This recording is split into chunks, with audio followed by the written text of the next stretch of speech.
மகாராஷ்டிராவில் கிணற்றுக்குள் சிறுத்தையை தைரியமாக எதிர்கொண்ட பூனையின் வீடியோ வெளியாகியுள்ளது.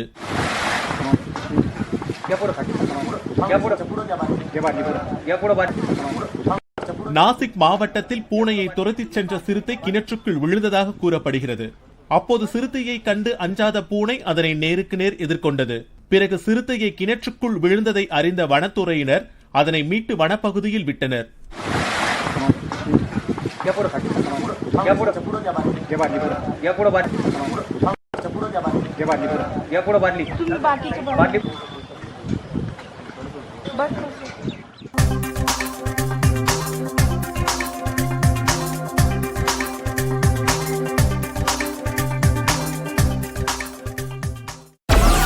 Download Moj.